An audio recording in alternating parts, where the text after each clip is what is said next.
हम बाइबल में लूका 19 1 से 10 में जकाई नाम के एक इंसान के बारे में पढ़ते हैं। जकाई एक चुंगी लेने वाला था। चुंगी लेने वाले लोगों को आज के जमाने में टैक्स कलेक्टर्स कहा जाता है। टैक्स कलेक्टर्स को बुरा माना जाता था क्योंकि वो जरूरत से ज्यादा टैक्स लोगों से लिया करते थे। वो एक ऐसी जगह था जहां से यीशु गुजरने वाला था। उस जगह बहुत भीड़ थी और जकाई कद में बहुत छोटा था, इसीलिए वो यीशु को देख नहीं पा रहा था।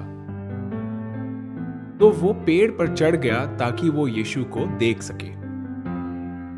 तभी यीशु ने उसको देखा और कहा कि वो पेड़ से उतर आए और उससे ये कहा कि वो जकाई के घर में रहेगा।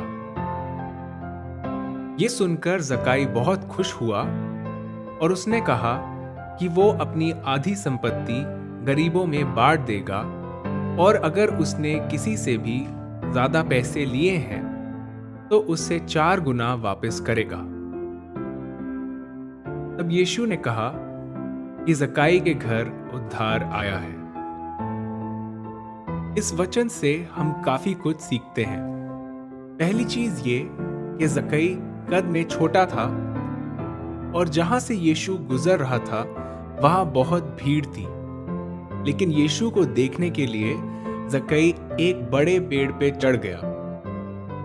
अगर वो चाहता तो अपने छोटे कद का बहाना बना सकता था और ये भी सोच सकता था कि वो यीशु को तब मिलेगा जब वहां भीड़ कम होगी, लेकिन उसने यीशु को देखने के लिए मेहनत की। दूसरी चीज हम ये सीखते हैं कि जब जकाई पेड़ पर चढ़ गया तो यीशु ने उसे देखा और उससे बातचीत करी।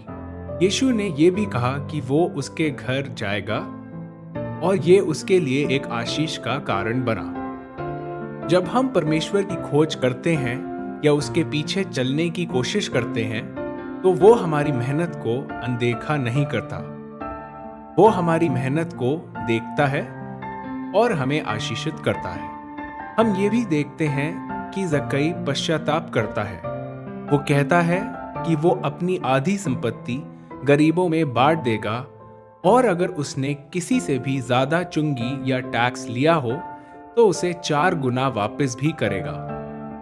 हम ये सीखते हैं कि जब भी हमें ये एहसास हो कि हमने गलती करी है तो हमें परमेश्वर से माफी मांगनी चाहिए और पश्चाताप करना चाहिए। हम इस पूरे वचन से ये सीखते हैं कि हमें अपनी कमजोरी या परिस्थिति का बहाना नहीं बनाना चाहिए और परमेश्वर की खोज में लगे रहना चाहिए। अगर हमने कोई पाप किया हो तो हमें उसकी माफी मांगनी चाहिए और पश्चाताप करना चाहिए। हम जानते हैं कि परमेश्वर हमें माफ करता है।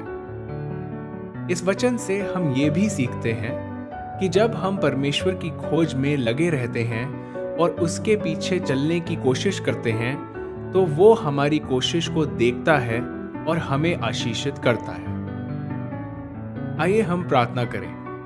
परमेश्वर, हम आपका धन्यवाद करते हैं इस सुंदर समय के लिए। हम प्रार्थना करते हैं कि आप हमें जकाई जैसा दिल दीजिए ताकि हम आपकी खोज में लगे रहें और जब भी हम गलती करें तो आपसे उसकी क्षमा मांगने वाले हों। जो भी हमसे गलत हुआ है उसको हम सही करने की कोशिश करें। इस प्रार्थना को मांग लेते हैं यीशु मसीह के नाम से, आमीन। हम आशा करते हैं कि इस वीडियो मैसेज से आपको परमेश्वर की आशीष मिली है। यदि आप चाहते हैं कि हम आपके लिए प्रार्थना करें तो अपनी प्रार्थना का विषय आप नीचे दिए गए कमेंट्स बॉक्स में लिख सकते हैं। हम आपके लिए जरूर प्रार्थना करेंगे। परमेश्वर आपको आशीष दे।